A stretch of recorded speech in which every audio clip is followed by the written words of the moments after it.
Zwitter coaching में आपका स्वागत है।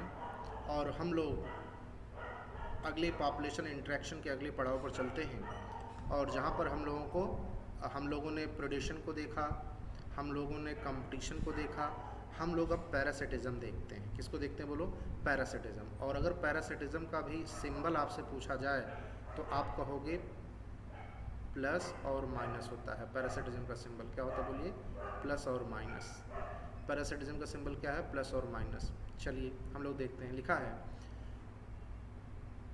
Considering that the parasitic mode of life ensures free living, free lodging and meals. कहने का मतलब ये है कि अगर कोई भी पैरासिटिक जीवन यापन करता है, कोई भी पैरासाइट है, तो उसको फ्री में रहने के लिए और मील मतलब खाने के लिए सुविधा अवेलेबल हो जाती है। पैरासाइट का मतलब यही है कि जो भी पैरासाइट होगा उसको खाने के लिए और उसको रहने के लिए फ्री में सारी चीज़ें मिल जाएंगी, कोई दिक्कत नहीं होगी। It is not surprising that parasitism has evolved, यानी डेवलप करता है, in so many taxonomic group from plant to higher vertebrate. कहा गया है जो पैरासिटिज्म है, जो पैरासाइट हैं, वो अपने आप को डेवलप किए हुए हैं टैक्सोनॉमिक ग्रुप में, चाहे वो प्लांट से लेकर के कितने भी हायर वर्टिब्रेट तक क्यों ना हो, वो सब के सब पर अपने आप को पैरासाइट रख लेते हैं और पैरासाइट देखने को मिलता है। यानी मेरा कहने का मतलब ये है, देखिए लिखा, it not survive that parasitism has evolve, develop करता है सो मेनी टैक्सोनॉमिक ग्रुप। जो पैरासाइट होता है वो अपने आप को तमाम तरीके के जो टैक्सोनॉमिक ग्रुप हैं उनके ऊपर अपने आप को पैरासाइटिज्म के लिए अपने आप को डेवलप कर लेता है। चाहे वो कोई हायर प्लांट हो, उस पर भी पैरासिटिज्म देखने को मिलता है, चाहे वो कोई हायर वर्टिब्रेट हो, वहाँ भी पैरासिटिज्म देखने को मिलता है। इसकी बात किया गया है, ध्यान से देखिएगा। पैरासिटिज्म में सबसे पहली बात कहा गया जो पैरासाइट होगा उसको खाने और रहने के लिए आसानी से फ्री में सारी चीज़ें अवेलेबल हो जाएंगी। टैक्सोनॉमिक ग्रुप में, किसी भी टैक्सोनॉमिक ग्रुप में, वो प्लांट से लेकर के हायर वर्टिब्रेट तक के में देखा जाए टैक्सोनॉमी में, तो तमाम जगह पर पैरासिटिज्म देखने को मिलता है। इसकी बात किया गया है। मेनी पैरासाइट हैव इवॉल्व, अपने आप को डेवलप करते हैं टू बी होस्ट स्पेसिफिक, यानी कहा गया बहुत सारे पैरासाइट ऐसे होते हैं जो अपने आप को इस प्रकार से डेवलप कर लेते हैं कि वो होस्ट स्पेसिफिक हो जाते हैं। होस्ट स्पेसिफिक का मतलब कि वो पर्टिकुलर उसी होस्ट पर ही अपना जीवन यापन करते हैं, उसके अलावा वो किसी दूसरे होस्ट पर अपना जीवन यापन नहीं करते हैं। यानी अगर कोई जीव हम पर आकर के हमसे फूड ले जाता है, हमारे यहाँ आके रहता है, हमारे ऊपर हम पर कोई डिपेंड रहता है, तो वो क्या हुआ हमारे रिस्पेक्ट में? वो हमारे लिए पैरासाइट हुआ और हम उसके लिए क्या हुए? होस्ट हुए। कहा गया तो पैरासाइट, तमाम तरीके के पैरासाइट इस प्रकार से अपने आप को डेवलप कर लिए हैं जो होस्ट स्पेसिफिक होते हैं। वो ये सोचते हैं कि हम केवल इन्हीं से फूड लेंगे या इन्हीं पर डिपेंड रह करके अपनी लाइफ को सर्वाइवल करेंगे। तो तमाम तरीके के पैरासाइट इस प्रकार के भी अपने आप को डेवलप, ऐसा नहीं है कि आज यहाँ से फूड ले रहे हैं कल वहाँ जाके ले लेंगे, नहीं, उन्होंने ऐसा अपने आप को बना रखा है कि अगर उनका होस्ट, उन्होंने अपना स्पेशल होस्ट बना रखा कि हम इसी पर ही अपना डेवलपमेंट करेंगे, तो उसको होस्ट स्पेसिफिक कहा जाता है। They can parasite only a single species of the host. उसका मतलब, होस्ट स्पेसिफिक का मतलब समझाया गया है कि जो पैरासाइट है वो सिंगल होस्ट पर ही अपना जीवन यापन करता है। यानी तमाम तरीके की पैरासाइट ऐसे हैं, तमाम तरीके के ऐसे पैरासाइट की कैटेगरी में जीव भी आते हैं। तमाम तरीके के पैरासिटिक ऑर्गेनिज्म, ऐसे पैरासिटिक ऑर्गेनिज्म हैं जिन्होंने अपने आप को होस्ट स्पेसिफिक बना रखा है। होस्ट स्पेसिफिक कहने का मतलब है कि वो पर्टिकुलर केवल उसी होस्ट पर सर्वाइव करेंगे, उसके अलावा और जगहों पर नहीं सर्वाइव करेंगे, ऐसा भी बना रखा है। और बहुत सारे पैरासाइट में ऐसा भी देखने को मिलता है कि वो आज यहाँ से फूड ले रहे हैं, कल वहाँ से, ऐसा भी अपने आप में डेवलपमेंट करते हैं। लेकिन बहुत सारे ऐसा अपने आप को डेवलप कर लेते हैं कि उनका होस्ट स्पेसिफिक हो जाता है, पर्टिकुलर उसी होस्ट से वो फूड वगैरह लेने का काम करते हैं। In such a way that both host and the parasite, जो होस्ट है वो पैरासाइट, आपको ये समझ में आ गया ना? होस्ट कौन होगा? होस्ट किसे कहते हैं? होस्ट उसे कहते हैं जिस पर कोई डिपेंड होकर के अपना फूड और रहने के लिए जिस पर अपना माध्यम बनाता है, वो उसका क्या हो गया? होस्ट। और जो डिपेंड रहता है वो क्या हो गया? पैरासाइट। ठीक है ना? अब देखिए यहाँ क्या, in such way that both host and parasite tend to coevolve, दोनों साथ साथ अपने आप को डेवलप करते हैं। That is if the host evolve special mechanism for rejecting और अरेस्टिंग द पैरासाइट, कहा गया है कि अगर होस्ट अपने अंदर कोई इस प्रकार का मैकेनिज्म डेवलप कर ले कि अपने ऊपर पैरासाइट को आने ही ना दे या पैरासाइट को रिजेक्ट कर दे, तो कहा गया है the parasite has to evolve mechanism, parasite भी अपने अंदर मैकेनिज्म इवॉल्व कर लेता है to counteract and neutralise them, जो वो मैकेनिज्म डेवलप करता है कि ताकि वो पैरासाइट उसके ऊपर ना आने पाए, तो उसके ऊपर जो होस्ट के ऊपर जो पैरासाइट होता है उसके साथ वो भी अपने आप को डेवलप कर लेता है कि ताकि वो हमें खत्म ना कर पाए, न्यूट्रलाइज ना कर पाए, उसका मैकेनिज्म क्या हो जाए, फेल हो, यानी डेवलपमेंट दोनों में साथ चलता रहता है। इसकी भी बात कहा गया है, देखने को मिलता है। In order to be successful with the same host species, same host species, in accordance with their lifestyle, parasite evolve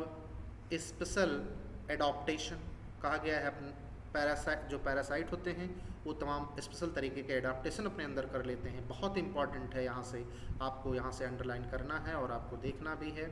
कहा गया तमाम तरीके के पैरासाइट ऐसे होते हैं जो अपने अंदर स्पेशल प्रकार के जो है एडाप्टेशन कर लेते हैं, सच एज जैसे loss of unnecessary sense organ. भाई जब वो पैरासाइट ही हैं, उनको दूसरे पर ही सर्वाइव करना है, तो अपने पास में अननेसेसरी सेंस आर्गन क्यों रखेंगे, तो loss of unnecessary sense organ हो जाता है उनका। प्रेजेंस ऑफ एडेसिव आर्गन और a sucker to cling on the host, cling on the host. तमाम तरीके के पैरासाइट ऐसे होते हैं होस्ट से अटैच होने के लिए अपने बॉडी पर इस प्रकार का एडाप्टेशन, इस प्रकार का आर्गन का डेवलपमेंट कर लेते हैं सकर वगैरह का, जिससे होस्ट से क्या हो सके, चिपक सकें, होस्ट से अटैच हो सकें। उसकी बात किया गया। लॉस ऑफ डाइजेस्टिव सिस्टम ख़त्म कर लेते हैं अपना, एंड हाई रिप्रोडक्टिव कैपेसिटी, और अपने रिप्रोडक्शन कैपेसिटी को बढ़ा लेते हैं। ये तमाम तरीके के पैरासाइट जो होते हैं तमाम तरीके के स्पेशल एडाप्टेशन कर लेते हैं होस्ट पर रहने के बाद। तो ये आपसे पूछा जा सकता है, तो आपको ये पूरा याद रखना होगा यहाँ तक, ठीक है ना।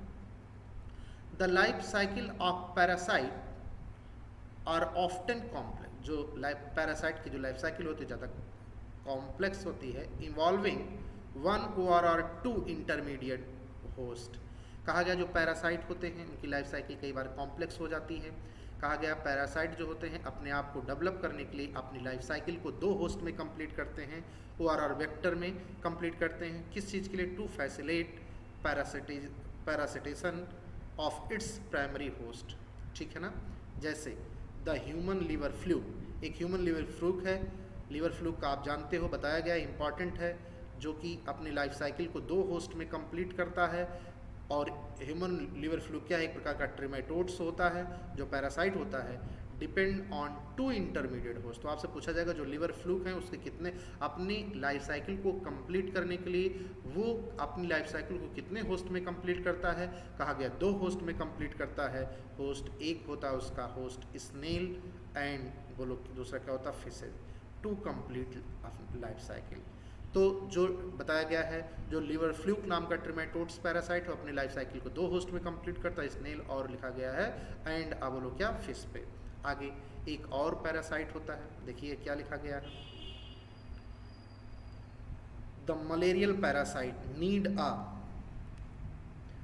अ वेक्टर, उसको वेक्टर चाहिए और उसका वेक्टर कौन है, mosquito, to spread to other host, एक होस्ट से दूसरे होस्ट पर जाने के लिए।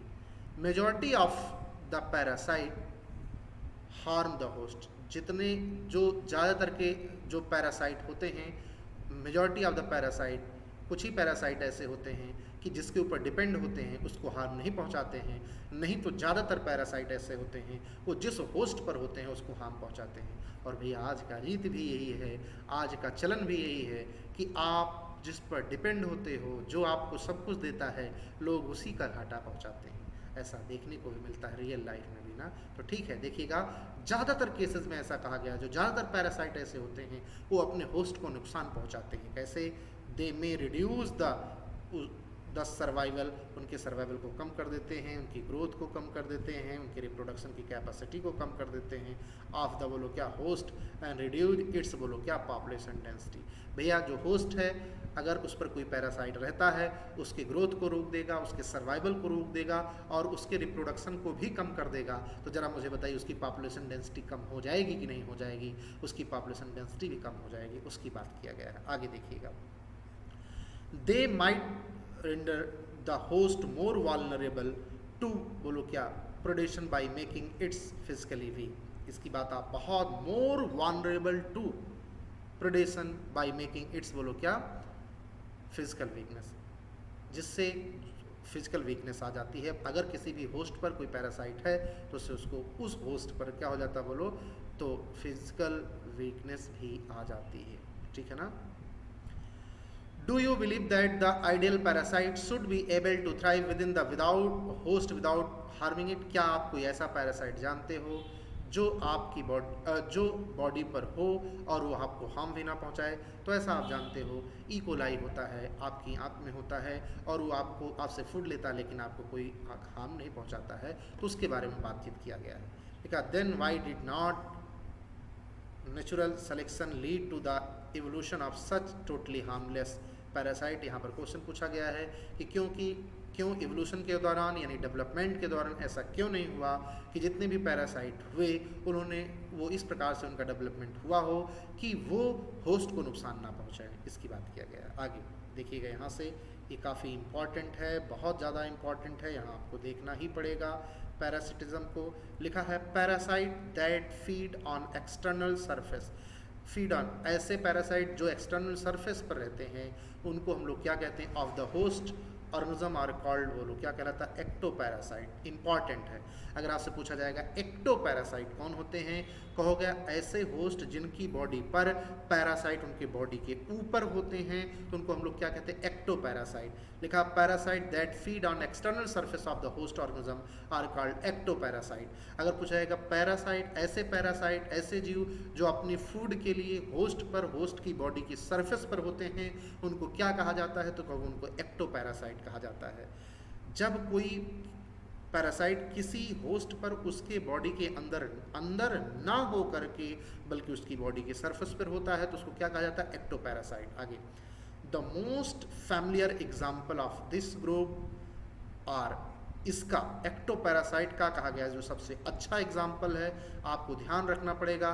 एक्टोपैरासाइट का जो सबसे अच्छा एग्जाम्पल कहा गया लाइस ऑन ह्यूमन, जू जो होता है ह्यूमन पर, एंड टिक्स ऑन बोलो कहाँ? डॉग। ये दोनों एग्जाम्पल आपको याद रखने हैं। जू ह्यूमन पर होता है, ह्यूमन के सर पे होता है, बाहर होता है, सरफेस होता है, उसकी बात किया गया है। और कहा गया टिक्स कहाँ होते हैं? डॉग्स पर, इसकी बात किया गया है। तो आपसे पूछा जाएगा टिक्स ऑन डॉग किसका एग्जाम्पल है? कहोगे एक्टोपैरासाइट का।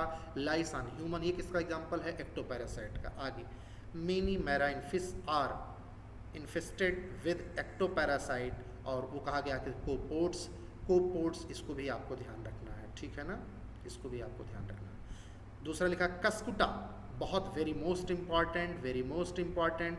कस्कुटा एक पैरासाइट होता है, पैरासिटिक प्लांट। कस्कुटा क्या है? एक पैरासिटिक प्लांट है that is commonly found growing on hedge plant, बाड़ प्लांट पर ग्रो करता है। कस्कुटा किस प्लांट पर होता है? बाड़ प्लांट पर ग्रो करता है। ये भी एक्टोपैरासाइट की कैटेगरी में आता है। दैट लॉस्ट, क्या करता है? जिस प्लांट पर ग्रो करता है कस्कुटा, लिखा है द कस्कुटा पैरासिटिक प्लांट, एक पैरासिटिक प्लांट होता है, ठीक है ना। ये जहाँ पर ग्रो करता है, द लॉस्ट इट्स क्लोरोफिल को खत्म कर देता है, and leaves in the colour of the evolution, इसकी बात किया है, लीव्स इन कलर, ठीक है ना। It डेराइव्स it's nutrition from the बोलो क्या? Host plant. ये होस्ट प्लांट से न्यूट्रिशन लेता है, विच इट पैरासाइट, ठीक है ना। द फीमेल मॉस्क्यूटो, जो फीमेल मॉस्क्यूटो होता है उसकी बात किया गया है। जो फीमेल मॉस्क्यूटो होता है उसकी not considered a parasite although it need our blood for reproduction. Can you explain why? आपसे पूछा गया है कि जो फीमेल मॉस्क्यूटो होता है उसको पैरासाइट की कैटेगरी में कंसीडर नहीं किया गया है, ऐसा क्यों? तो कहोगे क्यों? क्योंकि फीमेल मॉस्क्यूटो जब ब्लड सक करता है तो वो जो है उसकी बॉडी पर नहीं रहता है, किसी के फिक्स किसी बॉडी पर है, वो क्या करता है अपने अंदर से प्लाज्मोडियम छोड़ देता है, तो प्लाज्मोडियम पैरासाइट होता है, ना कि जो फीमेल मॉस्क्विटो होता है उसको पैरासाइट माना जाता है। इसकी बात किया गया, ये सब हमने पढ़ाया है। आगे इन कॉन्ट्रास्ट एक्टोपैरासाइट के जस्ट अपोजिट हम लोग बातचीत करते हैं एंडोपैरासाइट। एक क्या है बोलो, एंडोपैरासाइट किसे कहते हैं, तो आपसे क्वेश्चन डायरेक्ट पूछा जाएगा एंडोपैरासाइट किसे कहते हैं, आपको बताना पड़ेगा। Endoparasite are those that live inside the host body at different site. ऐसे पैरासाइट जो किसी भी बॉडी में जिस पर डिपेंड होते हैं उसके बॉडी के सरफेस पर ना हो करके बल्कि बॉडी के अंदर हो, तो उसको एंडोपैरासाइट कहते हैं। ऐसे पैरासाइट जो बॉडी के किसी भी दूसरे अपने होस्ट के बॉडी के अंदर होते हैं उनको एंडोपैरासाइट कहते हैं। जैसे कहाँ हो, लीवर में हो, किडनी में हो, लंग्स में हो, रेड ब्लड सेल्स पर हो, तो ऐसे पैरासाइट क्या कहलाते हैं बोलो, endoparasite. The life cycle of the endoparasite are more complex because of their extreme specialization. कहा गया है जो एंडोपैरासाइट होते हैं उनकी लाइफ साइकिल ज़्यादा कॉम्प्लेक्स होती है। अगर आपसे पूछे किससे, जो एक्टोपैरासाइट होते हैं उसकी बात किया गया है। Their morphological and anatomical feature are greatly simplified by while emphasising their reproductive potential. ठीक है ना, तो इसकी बात किया गया है, ये आपको ध्यान रखना है, ये आपको पूरी बात ध्यान रखना है। ठीक, कहा गया है उनका मार्फोलॉजिकल एनाटॉमिकल फीचर तो सिंप्लीफाइड होता है लेकिन उनकी रिप्रोडक्टिव पोटेंशियल क्या होता है बोलो, ज़्यादा होता है, उसकी बात किया गया है। इसको यहाँ पर हम लिख रहे हैं वेरी मोस्ट IMP, इसको आपको ध्यान देना है। ब्रूड पैरासिटिज्म क्या होता है बोलो, ब्रूड पैरासिटिज्म किसे कहते हैं ये आपको ध्यान देना पड़ेगा। ब्रूड पैरासिटिज्म क्या होता है बोलो, ब्रूड पैरासिटिज्म कहाँ देखने को मिलता है, in bird. Is a fascinating example of the parasitism in which the parasitic bird lays its egg in the nest of its host and lets the host incubate them। भैया कहा गया है कि ब्रूड पैरासिटिज्म में ऐसा देखने को मिलता है जो बर्ड होती है वो अपने होस्ट के नेक्स्ट घोंसले में अपना एग लेज करती है और उसका जो होस्ट होता है उसके एग को इंक्यूबेट कर देता है। ठीक है ना, उसकी बात किया गया है। During the course of evolution, अभी हम बताते हैं और अच्छे से। During the course of evolution the egg of the parasitic bird have evolved to resemble the host egg in size and color to reduce the chance of the host bird detecting the foreign egg and injecting them from the next। कहा गया है कि ऐसा development हुआ evolution के दौरान, development के दौरान ऐसा हुआ कि जो पैरासाइट होता है, जो बर्ड होती है, वो अपने एग, उसके एग में इस प्रकार से डेवलपमेंट होता है कि जिस होस्ट के घोंसले में वो अपना एग छोड़ती है वो जो होस्ट होता है उसका भी एग सेम उसी प्रकार से होता है जैसे उस बर्ड का, जो बर्ड अपना एग दूसरे के घोंसले में छोड़ती है, जो बर्ड एग अपना दूसरे के घोंसले में छोड़ती है, जो उसका होस्ट होता है जो उसके घोंसले में अपना एग ले जाकर रखती है, जैसा होस्ट का एग होता है सेम उसी प्रकार का एग पैरासाइट का भी होता है, कलर में, साइज में सेम, जिससे उसका होस्ट ये ना पहचान पाए कि ये एग हमारा है या किसी दूसरे जीव का है। जब वो होस्ट ये पहचान ही नहीं पाएगा कि एग हमारा है कि वो दूसरे होस्ट का है, तो वो उसको भी उसी प्रकार से इंक्यूबेट कर देगा जैसे अपने एग को करता है। उसकी बात किया गया। Try to follow the movement of, ये देखने को कहाँ मिलता है, कोयल की बात किया गया। ये ऐसा पैरासिटिज्म कहाँ देखने को मिलता है, कोयल में देखने को मिलता है। एंड द बोलो क्रो, कौवे में। इन योर नेबरहुड पार्क, आपके जो बगल अगल पार्क होते हैं ड्यूरिंग द ब्रीडिंग सीजन, ये आपको इस प्रकार के केस आपको ब्रीडिंग सीजन देखने को मिल जाएंगे। और ब्रीडिंग सीजन उनका ज़्यादातर कब होता है, स्प्रिंग टू बोलो क्या समर की बात किया गया। And watch brood parasitism in action, और आप वहाँ पर ब्रूड पैरासिटिज्म को देख सकते हो। अब यहाँ पर कुक्को एंड क्रो लिख दिया गया, तो आपको ये समझना है कि ब्रूड पैरासिटिज्म जो होता है वो कैसे क्या देखना। कोयल अपना एग कौवे के घोंसले में ले जा करके रख देती है, यानी कोयल पैरासाइट हुई किसके लिए, क्रो के लिए। अब ऐसा होता है जैसा कौवे का एग होता है, कोयल भी रंग में, कलर में, साइज में सेम उसी प्रकार से अपना एग बना लेती है, या उसका एग वैसा ही हो जाता है, डेवलपमेंट के दौरान देखने को मिला है जैसे कौवे का होता है। और कौवा पहचान नहीं पाता है कि हमारा एग है कि कोयल का एग है, और उसको क्या कर देता है, इंक्यूबेट। इस प्रकार का जो रिलेशनशिप देखने को मिलता है उसको हम लोग बोलते हैं ब्रूड पैरासिटिज्म। क्या बोलते हैं बोलो, ब्रूड पैरासिटिज्म। तो ये भी आपसे पूछा जाता है। तो ये पैरासाइट हुआ। सबसे पहली बात, पैरासाइट में आपको ये ध्यान रखना है कि जब दो डिफरेंट स्पीसीज होंगे, तो दो डिफरेंट स्पीसीज जब होंगे तो उसमें पैरासिटिज्म, एक को लाभ होगा और एक को घाटा होगा। लाभ यानी बेनिफिट उसको होगा, कैसे? क्योंकि जिस पर वो डिपेंड होगा पैरासाइट, उससे फूड ले लेगा, रहने के लिए जगह ले लेगा, तो उसका फायदा हो जाएगा। लेकिन जिसके ऊपर होता है उसको घाटा पहुंचाता है, क्योंकि उससे उसका न्यूट्रिशन ले लेता है। अब पैरासिटिज्म में भी आप एक एक्टोपैरासाइट पढ़े, आप एक एंडोपैरासाइट पढ़े। एक्टोपैरासाइट जो बॉडी सरफेस पर होते हैं, एंडोपैरासाइट जो बॉडी के अंदर होते हैं, और एक आपने ब्रूड पैरासिटिज्म पढ़ा। ये इसको हम लोग सोशल पैरासिटिज्म भी बोलते हैं। ब्रूड पैरासिटिज्म को हम लोग सोशल पैरासिटिज्म भी बोलते हैं। ब्रूड पैरासिटिज्म को हम लोग सोशल पैरासिटिज्म भी बोलते हैं। ये भी आपको देखना है, ठीक है ना।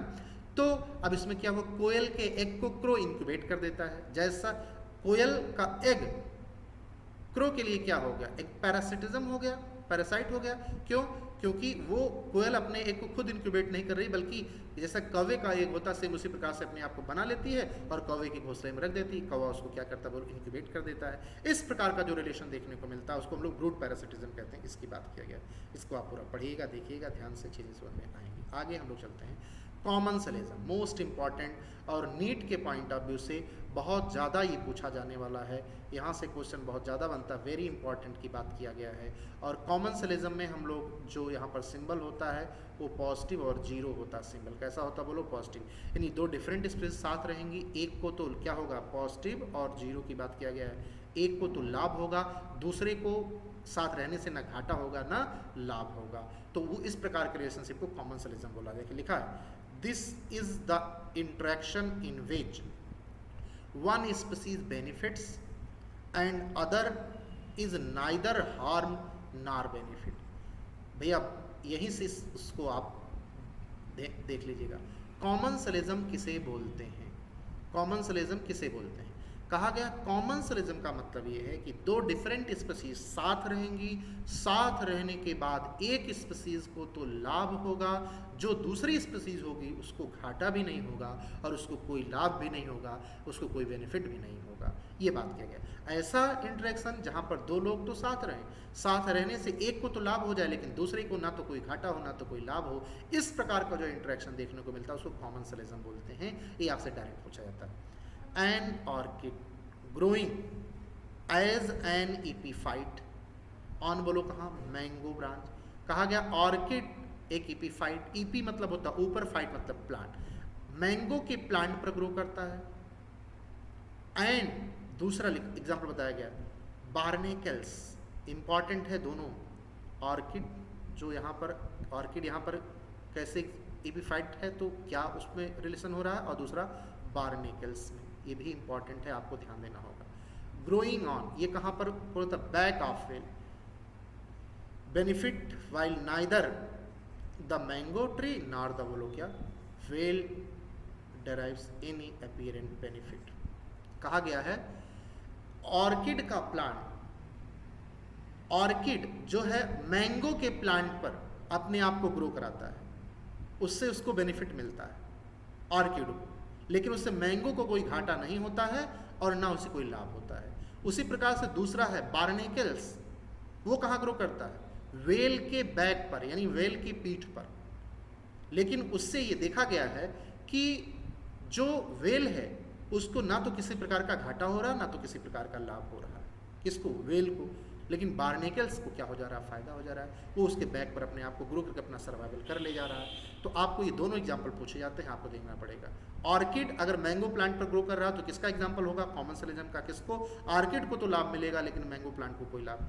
बार्नेकल्स, वेल के जो, अगर बार्नेकल्स और वेल का एग्जाम्पल पूछा जाए तो आपसे किसका एग्जाम्पल, तो आप बताओ कॉमन्सलिज्म का, क्योंकि जो है उससे उसको तो लाभ हो जाए, बार्नेकल्स को तो लाभ हो जाए, लेकिन जो है वेल को ना तो कोई घाटा हो रहा ना तो कोई लाभ हो रहा, उसका सर्वाइवल उसके ग्रो बैक पर ग्रो करने से हो जा रहा है। आगे और एक जो सबसे अच्छा एग्जाम्पल जो लोग भूल जाते या करते हैं अक्सर, और जो एनसीईआरटी में है जो पूछा जा सकता है, ये द कैटल एग्रेट, ये इंपॉर्टेंट एग्जाम, EGRET, मैं बार बार बोल रहा हूँ, EGRET, अग्रेट मतलब होता है बगुला, क्या होता है बोलो, बगुला, बहुत इंपॉर्टेंट है। एंड ग्रेजिंग कैटल, बगुला और चरने वाले जो जानवर होते हैं, इन क्लोज एसोसिएशन देखने को मिलता है। A sight you are mostly likely to catch if you live in farm rural areas, जहाँ गांव में आप रहते हो और जहाँ पर खेती होती है, जहाँ खेत होता है, वहाँ पर अगर ये देखोगे तो आपको ये चीज़ आसानी से देखने को मिल जाएगी। हमने सही से बताया, हम लोगों ने तो कई बार देखा है, लेकिन जब उस समय छोटे बच्चे थे, जब ऐसा देख रहे थे कि बगुला भी वहीं रह रहा है और भैंस भी, गाय भी वहीं चर रही है, तो हम लोग तब उसको समझ नहीं पाते थे कि क्या है, ठीक है ना, बल्कि हम लोग बगुले को भगाने की कोशिश करते थे। लेकिन इसका एक बेस्ट एग्जांपल है कॉमनसेलिज्म का। इसमें एक को लाभ होता है और एक को कोई घाटा नहीं होता। किसको यहाँ लाभ हो रहा है और किसको कोई घाटा नहीं हो रहा है, वो हम आपको बताते हैं। तो दो लोग कौन कौन हुए, एग्रेट मतलब बगुला, और कौन हुआ, जो चरने वाले जानवर हैं, उनके बीच का एसोसिएशन। कैसा, उसको समझाते हैं। Is a classical example of commensalism, बहुत जबरदस्त एग्जाम्पल है ये, किसका बोलो, कॉमनसेलिज्म का। कौन सा, बगुले का और जो चरने वाले जानवर हैं उनका। ये अच्छा एग्जाम्पल है, उसको देखना पड़ेगा। द एग्रेट्स ऑलवेज चरता है close to where the cattle and grazing, because the cattle क्या करता है, as they move stir up and flush out from the vegetation insect that otherwise might be difficult for the egret to find and catch। कहा गया है जब जानवर चरता रहता है तो वो जब पेड़ पौधों की पत्तियों को खाता है या घास को चरता है, तो उस जो वेजिटेशन में जो इंसेक्ट होते हैं, चरता है तो चलता है, चलने से उसकी बॉडी से जो टच होता है प्लांट, वो हिलता है, और हिलते से उस वेजिटेशन में जो इंसेक्ट होता है वो ज़मीन पर गिर जाता है और उसको बगुला वहाँ से उठा लेता है। जरा मुझे बताओ, इसमें जो चरने वाला जानवर है उसको कोई घाटा हुआ? वो तो चर रहा है, ना चाहते हुए भी वो चर रहा है, तो उससे प्लांट उसकी बॉडी से लड़ करके हिल रहा है, गिर रहा है, हिल रहा, और हिलने से उस प्लांट में जो इंसेक्ट है वो ज़मीन पर गिर जा रहा है और बगुला उसको उठा करके खा ले रहा है। अगर ऐसा ना होता तो शायद बगुले को यह पहचानने में बहुत प्रॉब्लम होती कि किस वेजिटेशन में इंसेक्ट है और किस में नहीं है जिसको वो खा सकता है।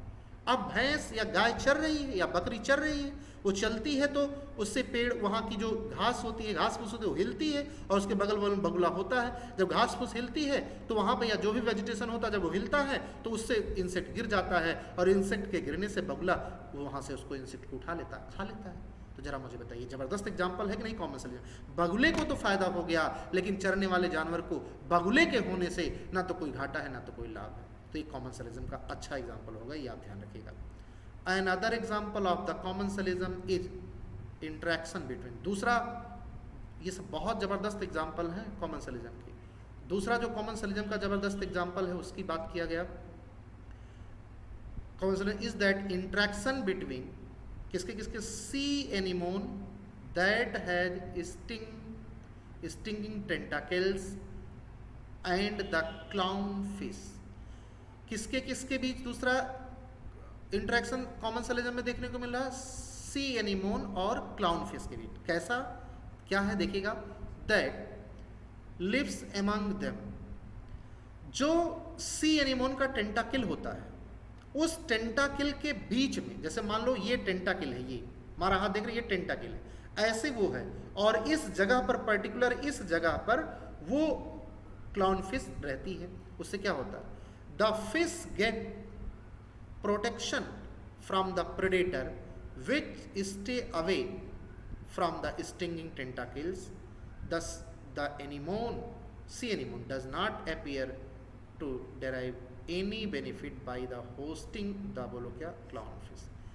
अब देखिए क्या होता है, ये हमारा हाथ दिख रहा होगा ना, ये मान लिया टेंटाकिल है, ये क्या है, टेंटाकिल है, यहाँ पर फिश पड़ी रहती है, यहाँ पर क्या है बोलिए, फिश है, तो टेंटाकिल, यहाँ फिश रहती है, तो टेंटाकिल के अंदर फिश रहती है, तो जो क्लाउन फिश होती है, जो उसका प्रेडेटर होता है, वो उसको खा नहीं पाता है, क्योंकि टेंटाकिल उसको क्या किया रहता है, प्रोटेक्ट किया रहता है। अब बताओ, इससे सी एनिमोन को तो कोई लाभ नहीं है, कोई बेनिफिट नहीं हो रहा, लेकिन क्लाउन फिश को बेनिफिट हो रहा है कि क्लाउन फिश का क्या हो जा रहा, प्रोटेक्शन हो जा रहा है। तो ध्यान रखिएगा, आपसे सी एनीमोन और क्लाउन फिश के बीच अगर पूछा जाए जो इंटरेक्शन है वो किस एग्जांपल को बताएगा, तो कहोगे कॉमेंसलिज्म को। कहोगे क्यों, कहोगे सी एनीमोन में जो होता है टेंटाकिल होता है और उस टेंटाकिल के अंदर क्लाउन फिश रहती है, जिससे क्लाउन फिश का जो प्रेडेटर होता है वो उसको खा नहीं पाता है, उसको उससे वो क्या होती है, बची रहती है। तो क्लाउन फिश को तो बेनिफिट हो जाता है कि अपने प्रेडेटर से बच जाती है, लेकिन सी एनीमोन को उससे ना तो कोई घाटा होता है ना तो कोई लाभ होता है। इसको ये ज़बरदस्त एग्जाम्पल है। तो एग्जाम्पल आपको सारा देखना होगा, जैसे बार्निकल्स कहाँ है, वेल पर है। ऑर्किड कहाँ है, मैंगो के प्लांट पर है। और एगरेट और ग्रेजिंग एनिमल के बीच कौन सा एग्जाम्पल है, ये आपको देखना पड़ेगा। और सी एनीमोन और क्लाउन फिश के बीच क्या एग्जाम्पल है, ये आपको देखना पड़ेगा। ठीक है ना, इसकी बात किया गया है। ठीक, आगे आइए हम लोग बात करते हैं। म्यूचुअलिज्म बहुत इंपॉर्टेंट है, बहुत ज़्यादा इंपॉर्टेंट है।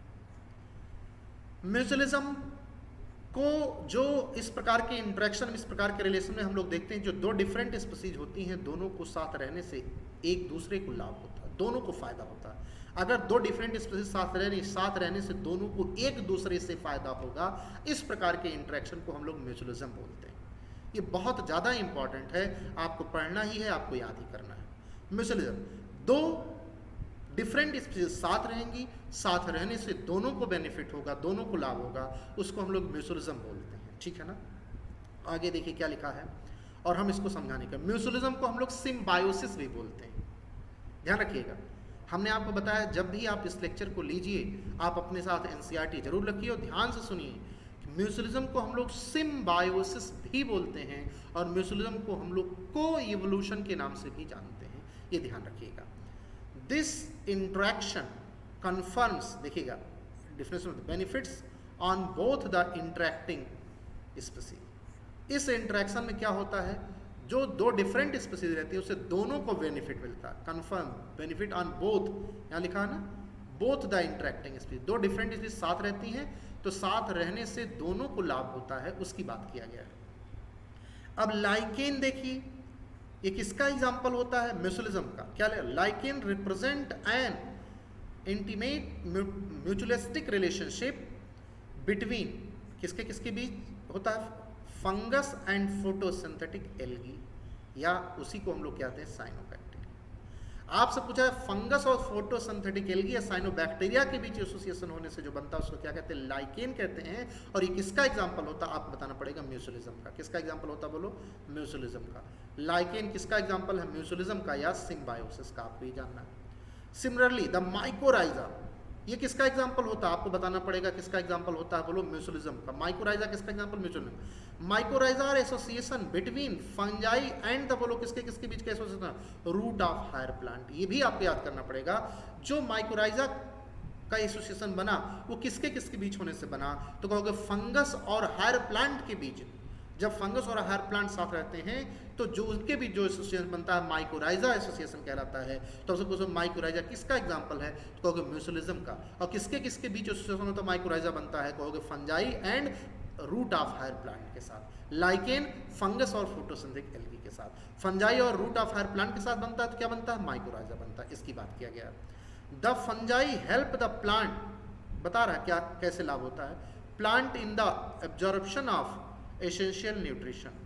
Fungi plant essential nutrition from the fungi help the plant, plant का हेल्प करता है in the absorption of the essential nutrition from the, बोलो क्या, soil. While the plant in turn provide, plant fungi क्या provide करता है, fungi with energy yielding carbohydrate. तो ये आपको ध्यान रखना पड़ेगा, एनर्जी यील्डिंग कार्बोहाइड्रेट इंसेक्ट को, फंजाई को, सॉरी, फंजाई को कौन दे रहा है, तो कहोगे प्लांट। और प्लांट को क्या मिल रहा है, उस सॉइल से क्या करा रहा है, उसको एसेंशियल न्यूट्रिशन दिलवा रहा है फंजाई। ठीक है ना, तो आपको ये ध्यान रखना पड़ेगा, इसकी बात किया गया। अब आगे देखिए, ये भी इंपॉर्टेंट है। The most spectacular and evolutionary fascinating example of mutualism are found in plant and animal relation. कहा गया जो एक जबरदस्त एग्जाम्पल देखने को मिलता है म्यूचुअलिज्म को, प्लांट और एनिमल रिलेशनशिप के बीच भी देखने को मिलता है। Plant needs the help of animal for pollinating, plant को जो आवश्यकता होती है, नीड होती है एनिमल से, वो किस चीज के लिए, कि उसका वो क्या कर सके, पॉलिनेशन कर सके, and their flower and dispersing their seed, और उससे उसका क्या हो सके, जो है सीड डिस्पर्स हो सके, किसका, प्लांट का। एनिमल क्या करेगा, पॉलिनेशन का काम कर सकता है और उसके सीड के डिस्पर्सल में हेल्प करता है। और दूसरा क्या लिखा, animal obviously have to paid fee for this service that plant expect from them. अब एनिमल उसका तो फीस लेगा ही लेगा, कैसे लेगा, प्लांट ऑफर रिवार्ड, प्लांट उसके रिवार्ड में उसको क्या देता है, और फी के रूप में, in the form of pollen उसको देता है, एंड नेक्टर देता है फॉर बोलो क्या, पॉलिनेटर्स को, एंड क्या देता है, juicy and nutritious fruit for the बोलो क्या, सीड डिस्पर्सल।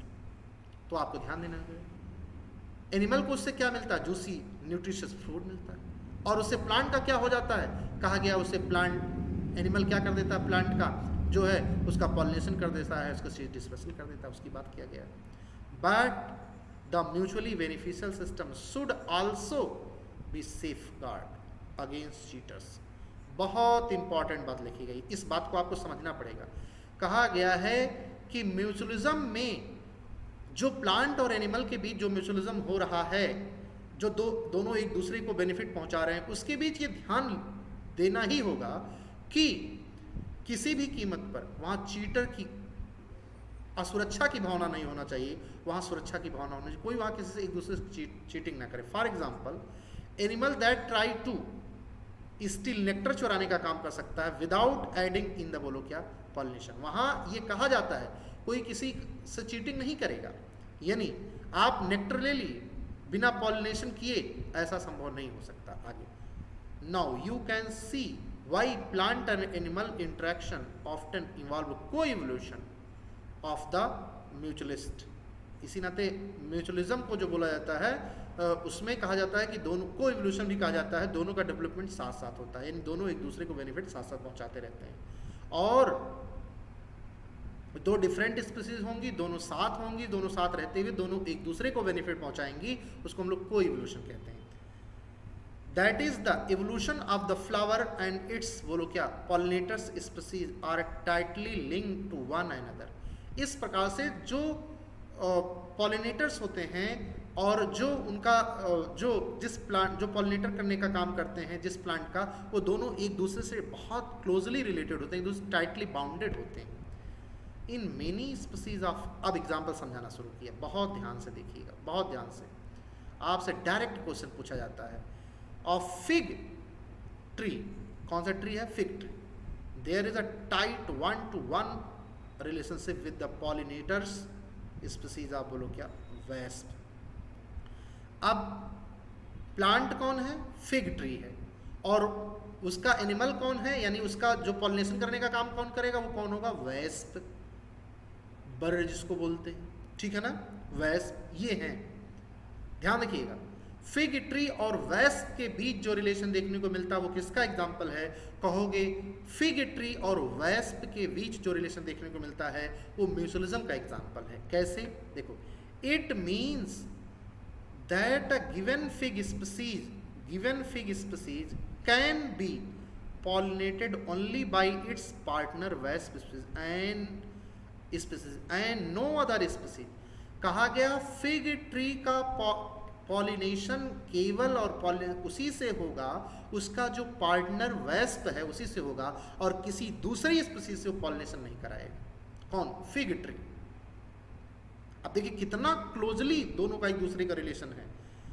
कहा गया ना, यहां चीटिंग की संभावना नहीं है कि आप नेक्टर ले लिए पॉलिनेशन का काम किए ही नहीं, या हम दो लोग साथ साथ रहते हैं तो हमें लाभ लेना है, हमने किसी दूसरे को लाभ पहुंचा दिया, दूसरे से कोई दूसरा हमको नहीं, हम जिसको लाभ पहुंचाते हैं और जो हमसे लाभ लेता है, दोनों साथ होंगे तभी काम होगा, नहीं तो नहीं होगा। इस प्रकार के रिलेशन को म्यूचुअलिज्म बोलते हैं। कहा गया fig tree be pollinated only by partner wasp species. कहा गया फिग ट्री केवल वेस्प स्पीसीज से ही जो है पॉलिनेशन हो सकता है, और वो दूसरी किसी भी स्पीसीज पॉलिनेशन का काम नहीं करेगा। देखिए क्या लिखा गया, the female wasp use the fruit not only as ओवी पोजिशन।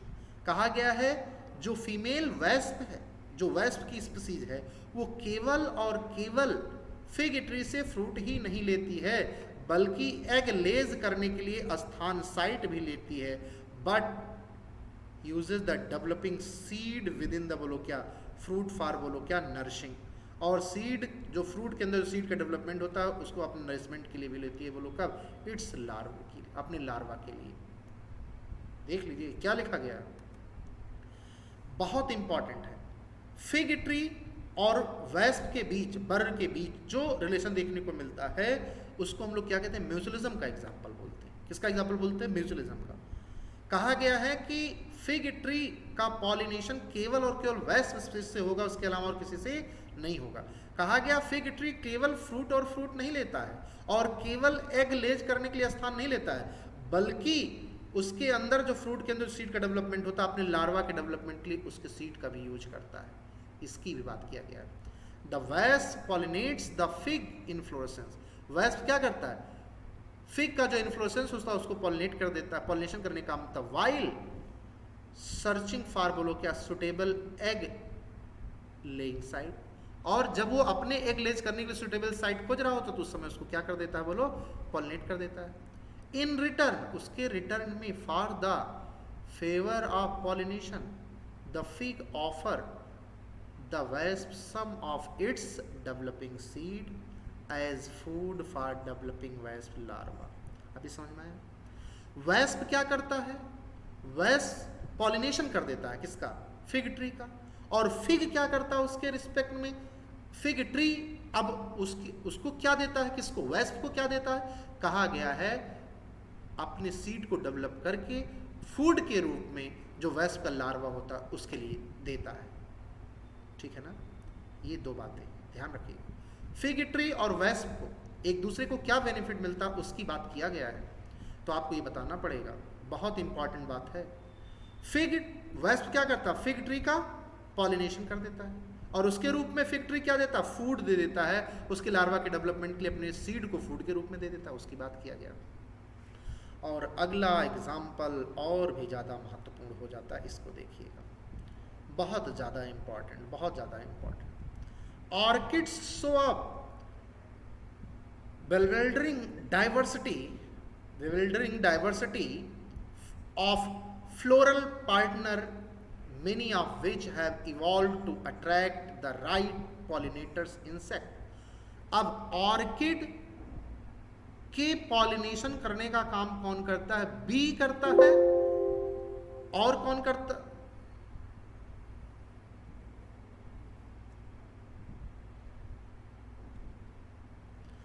ऑर्किड के पॉलिनेशन करने का काम कौन करता है, बी करता है, और कौन करता है, बम्बल बी करता है, एंड इंश्योर करता है गारंटेड पॉलिनेशन बाय इट, और पॉलिनेशन करा देता है। Not all orchid offer reward,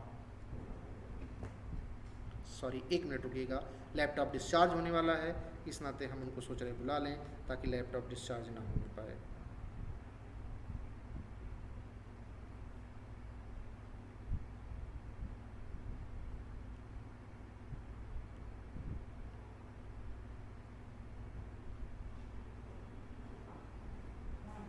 laptop discharge होने वाला, अभी सेव भी नहीं होगा, सब खत्म हो जाएगा।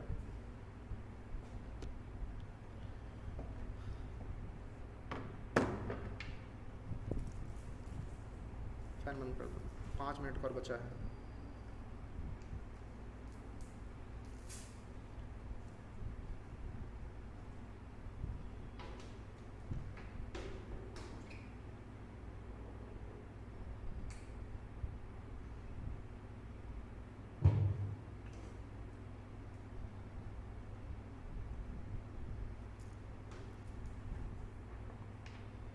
जैसे रहे हैं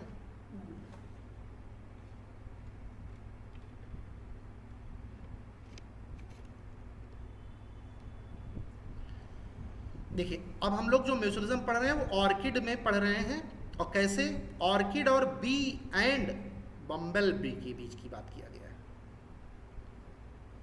बी विल्डरिंग की बात किया गया है यहाँ पर, बम्बल ऑर्किड और बम्बल बी की, बी और बम्बल बी में कहा गया है and ensure guaranteed pollination by it, not all orchid offer reward. The, कहाँ हर ऑर्किड की बात नहीं किया गया, ये रिवार्ड हर ऑर्किड में ऐसा नहीं होता कि बी या बम्बल बी सबको पॉलिनेशन काम करे। कहा गया कहाँ, कौन सा ऑर्किड के लिए इसकी बात करिएगा। The Mediterranean orchid Ophrys employs sexual deceit. अब देखिएगा, अभी इसको हम पूरा पढ़ के फिर समझाते हैं। कहा गया है जो मेडिटेरेनियन ऑर्किड ऑफरिश है वो सेक्सुअल डिस्ट्रिक्ट करता है। कैसे? टू गेट पाने के लिए पॉलिनेशन डन बाई स्पीसीज, बोलो क्या, बी। अब सुनिए, कहा गया है ऑर्किड क्या करता है, अपने आप को सेक्सुअली डिस्ट्रिक्ट इस प्रकार से बनाता है कि जैसे उसको लगे, जो बी है, कि ऑर्किड का पेटल अपने आप को इस प्रकार से डेवलप कर लेता है। ऑफरिश मेडिटेरियन ऑर्किड ऑफरिश जो है वो अपने आप को इस प्रकार से डेवलप कर लेता है, उसका पेटल इस प्रकार से डेवलप हो जाता है कि जो बी स्पीसीज है वो ये समझे कि ये हमारा, उसका जो पेटल है वो समझिए हमारा फीमेल पार्टनर है, और उसको अपनी सेक्सुअल चाहत के लिए उसके पास जाए। अभी more one petal of its flower bear an uncanny resemblance to the female of the bee in size, color and marking। अब क्या होगा, ऑर्किड के प्लांट का पॉलिनेशन करना है, और उसको कौन करेगा, बी करेगा या बम्बल बी करेगा। ठीक। अब कहा गया है जो ऑर्किड है वो अपने पेटल को इस प्रकार से अपने आप को बना लेता है, कलर में, मार्किंग में, साइज में, इस प्रकार से बना लेता है। उसका पेटल इस प्रकार से लगता है, उस ऑर्किड के प्लांट में उसका पेटल इस प्रकार से दिखाई पड़ता है जैसे वो बी का फीमेल पार्टनर हो, और बी अपनी सेक्सुअल रिप्रोडक्शन की चाहत में या अपने फीमेल की चाहत में उस पेटल पर जाता है, और पेटल पर जाने के बाद क्या होता है, वो उससे सेक्सुअल की रिप्रोडक्शन की करता है। देखा, the male bee is attract to what it perceives as, बोलो क्या, फीमेल। मेल बी जो होता है वो ऑर्किड के पेटल को फीमेल समझ करके उसके साथ क्या करता है, स्यूडो कॉपुलेशन करता है। और स्यूडो मतलब आभासी, उसको ये लगता है कि हमारा फीमेल पार्टनर, जबकि वो होता नहीं है। वो मतलब कौन, जो ऑर्किड का पेटल है। with the flower and during that process is dusted with pollen from the, बोलो क्या, flower। जब भी सेक्स, जो कि ऑर्किड के पेटल को अपना फीमेल पार्टनर समझ करके जब उसे सेक्सुअली रिप्रोड्यूस कर रहा होता है, तो उस समय जो पॉलन होता है फ्लावर से उसके ऊपर गिरता है। when this same bee, अब यही सेम बी फिर क्या करता है, स्यूडो कॉपलेट्स विद अनदर फ्लावर। अब वो बी जो होता है जब दूसरे फ्लावर पर जाता है, ऑर्किड के दूसरे प्लांट पर जाता है, और वहां उसको दिखाई पड़ता है कि उसका पेटल कैसा उसको नजर आता है। हमेशा ऑर्किड का जो पेटल होता है वो बी को हमेशा कैसा नजर आता है, उसकी फीमेल। तो वहां से जो वो पॉलन ले जाता है वहां पर क्या करता है, बोलो छोड़ देता है। Is transfer pollen to it and thus pollination the, बोलो क्या, flower. Here you can see how co-evolution operates। यहाँ आपने देखा कि कैसे दोनों का डेवलपमेंट हुआ, दोनों साथ साथ दोनों को बेनिफिट हुआ, इसको यहाँ पर आप देख सकते हो। If the female bee color partner changing even slightly for any reason during the evolution, pollination success will be, बोलो क्या, reduced unless the orchid flower को evolve the maintain the resemblance of its petal to the, बोलो क्या, female B. कहा गया है कि अगर बी का जो फीमेल पार्टनर है, अगर वो अपने डेवलपमेंट के दौरान कभी भी अपने कलर को या अपने साइज कभी भी चेंज करता, तो जरा मुझे बताओ, क्या ऑर्किड का जो पेटल अपने आप को उस प्रकार से, ऑर्किड के पेटल में उस प्रकार से डेवलपमेंट होता है कि उसको ये बीज जैसे समझता है उसके पेटल को कि हमारा फीमेल पार्टनर है, तो क्या कभी ऐसा संभव हो पाता, नहीं हो पाता। अगर डेवलपमेंट के दौरान दोनों में कोई डिफरेंस होता, यानी ऑर्किड के पेटल में और जो बी का फीमेल पार्टनर है, इवोल्यूशन के दौरान अगर दोनों के डेवलपमेंट में कोई भी जरा सा भी अंतर आता, तो क्या कभी भी बी उसको अपना, ऑर्किड के पेटल को अपना फीमेल प्लांट समझता, नहीं, अब फीमेल पार्टनर समझता नहीं समझता, और फिर क्या होता, फिर ऑर्किड का पॉलिनेशन नहीं हो पाता, ऑर्किड का पॉलिनेशन नहीं हो पाता। यानी आपको कहा गया है कि सभी जितने ऑर्किड सब कहा गया नहीं, सब नहीं, उसमें से बताया गया कहाँ, मेडिटेरेनियन ऑर्किड ऑफ्रिस बोला गया है। कौन? ऑफ्रिस, ध्यान रखिए, इसकी बात किया गया, कहा गया है अब ऑर्किड जो है दो लोग उसका पॉलिनेशन कर सकते हैं, एक बी का एक बी कर सकता है, एक बम्बल बी। कहा गया जो बी होता है वो क्या करता है, वो ऑर्किड पर जाता है, और ऑर्किड का जो पेटल होता है वो उसको कैसा, बी को कैसा लगता है, जैसे बी को लगता है कि वो हमारा फीमेल पार्टनर है, क्या है हमारा, बोलो, हमारा तो उससे जाकर के वो रिप्रोडक्शन करता हो, भले स्यूडो कॉपुलेशन होता है लेकिन फिर भी वो तो अपने आप को रिप्रोडक्शन करने के लिए जाता है। स्यूडो मतलब होता है कि उसको तो लगता है कि हमारा फीमेल पार्टनर, लेकिन वो सही से होता नहीं फीमेल पार्टनर, स्यूडो कॉपुलेशन बोला जाता है। और अब फ्लावर से पॉलन क्या होता है, उसके ऊपर गिर जाता है। अब वही भी फिर से जब दोबारा किसी दूसरे ऑर्किड के प्लांट पर जाता है और वहां पर जाकर के वो जो है सेक्सुअल रिप्रोडक्शन करता है, तो वो वहां पर उसका पॉलन छोड़ देता है, तो उससे क्या हो जाता है, बोलो, पॉलिनेशन हो जाता है। ये काम कहा गया, समझ गए ना इस बात को? तो आपको देखना होगा। अब देखिएगा, एक यहाँ पर फिगर बना हुआ, एक चित्र आपको दिखाई पड़ा, showing be a pollination on orchid flower. ये आपको बन करके ऐसे आएगा और आपसे पूछा जाएगा ये किसका एग्जाम्पल है, तो आप बताना म्यूचुअलिज्म का। बी और ऑर्किड फ्लावर के बीच में जो रिलेशन देखने को मिलता है, बी और ऑर्किड फ्लावर के बीच में जो रिलेशन देखने को मिलता है वो किसका होता है, कहोगे म्यूचुअलिज्म का होता है। क्यों? क्योंकि बी ऑर्किड के फ्लावर, ऑर्किड का जो फ्लावर होता है उसका जो पेटल होता है उसको अपना फीमेल पार्टनर समझता है, तो उससे वो स्यूडो, भले ही स्यूडो कॉपुलेशन लेकिन कॉपुलेशन कर लेता है, और वहां से बी क्या पा जाता है, पॉलन लेकर के जब दूसरे प्लांट पर जाता है रिप्रोडक्शन करने के लिए, तो वहाँ उसका पॉलिनेशन, तो प्लांट का उससे पॉलिनेशन हो जाता है और बी का उससे क्या हो जाता है, रिप्रोडक्शन होता है, तो दोनों को फायदा हुआ, ठीक है ना। तो इस बात का आप ध्यान रखिएगा। ये आपका हो गया है, ये म्यूचुअलिज्म भी हो गया, तो आपको ध्यान रखना है, ठीक, सारे एग्जाम्पल ध्यान रखने हैं और अच्छे से पढ़ाई करना। ये ऑर्गेनिज्म एंड पॉपुलेशन वाला चैप्टर आपका कंप्लीट हो गया है। इससे रिलेटेड एक दिन क्वेश्चन करा देंगे और फिर इसका अब हम आगे टेस्ट कराएंगे, ठीक है ना। तो ध्यान रखिएगा, खुश रहिए, मस्त रहिए, मुस्कुराते रहिए, अच्छे से पढ़ते रहिए और ज़ेटर को दुआओं में ध्यान रखिए। चलिए, थैंक यू।